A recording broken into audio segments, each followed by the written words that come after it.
Shalom bro dan sis yang terkasih, salam sehat, salam sukacita. Bersama dengan saya Ita dalam Renungan Harian Pembawa Sukacita. Renungan hari ini diambil dari Matius bab 18 ayat 21 sampai dengan 35. Yang saya beri tema, mengampuni tanda kedewasaan iman. Diceritakan di mana Petrus bertanya kepada Yesus, sampai berapa kali harus mengampuni?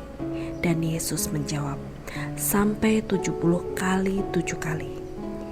Ayat yang berkesan bagi saya adalah ayat yang ke-35. Maka Bapakku yang di surga akan berbuat demikian juga terhadap kamu, apabila kamu masing-masing tidak mengampuni dengan segenap hati. Bacaan Injil hari ini perumpamaan tentang pengampunan, di mana seorang raja mengadakan perhitungan dengan hamba-hambanya yang berhutang. Ada hamba yang berhutang 10.000 talenta. Hamba itu tidak mampu membayar dan disarankan menjual harta miliknya beserta anak dan istrinya. Kemudian hamba itu memohon dan raja tergerak hatinya oleh belas kasihan, sehingga ia membebaskan dan menghapuskan hutang hamba tersebut.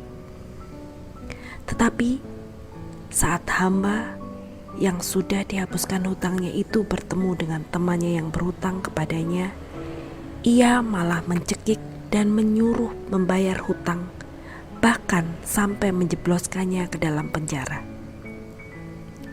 Berita itu sampai kepada raja, dan raja itu marah kepada hamba yang telah dibebaskan hutangnya. Raja tersebut kecewa mengapa hamba itu tidak berbelas kasih seperti yang sudah dilakukan raja. Bro dan sis, perkara mengampuni adalah mudah diucapkan dan kadang sulit untuk dipraktekkan. Apalagi jika mengingat luka itu terus-menerus, belum lagi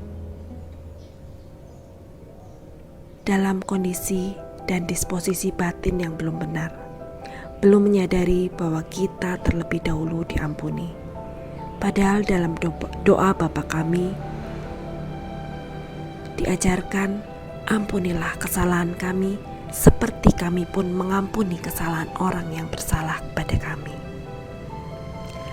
Bro dan sis, jika luka-luka di hati belum dibereskan, cenderung akan melakukan hal-hal yang sama seperti yang dialami, dan sasarannya adalah orang-orang terdekat, orang yang sering ditemui.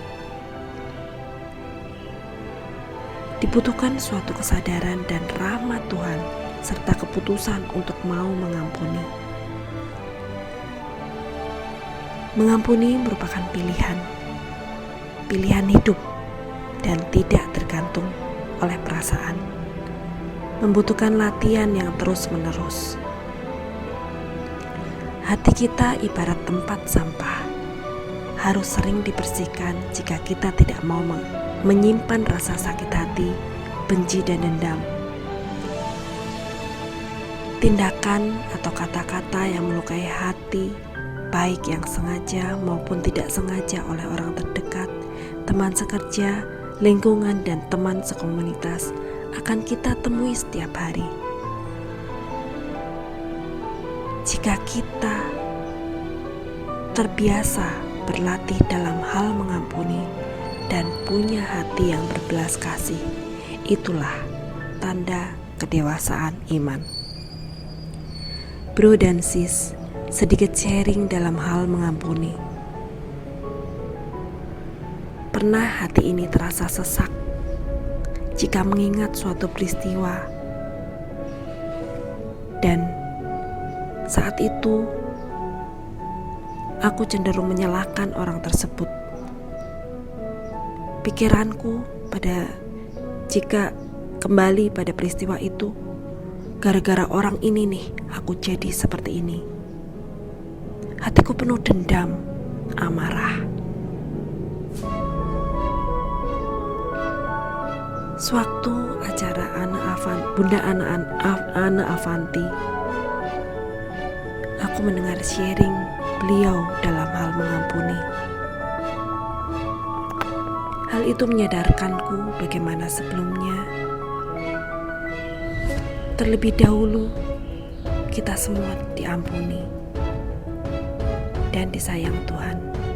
Disitulah aku sadar dan mengambil keputusan, ya Tuhan, aku mau mengampuni. Pada acara salam damai, sesi salam damai, aku cari orang itu dan aku peluk serta berbisik, aku mengampunimu. Rasanya plong dan segala amarah kebencian langsung hilang, berdamai dengan sukacita, damai. Bahkan saat ini hubungan kita pun membaik.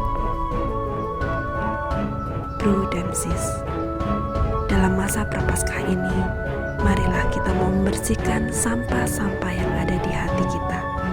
Mohon rahmat Tuhan untuk mau mengampuni, terlebih berdamai dengan diri sendiri, karena kita juga adalah manusia yang berdosa. Tulis semua yang membuat hati kita sakit. Dengan siapa? Bayangkan orang tersebut dan katakan, aku mau mengampuni. Marilah kita berdoa demi nama Bapa, Putra, dan Roh Kudus. Amin. Bapa yang ada dalam surga, terima kasih karena Engkau Bapa yang menerima kami apa adanya. Terima kasih atas kerahiman-Mu yang tak terbatas. Lembutkan hati kami untuk terus belajar memahami dan tidak menghakimi orang lain. Mampukan kami untuk terus belajar mengampuni sesama kami. Demi Kristus Tuhan dan pengantara kami, atas nama Bapa, Putra, dan Roh Kudus. Amin. Salam sukacita, berkah dalam.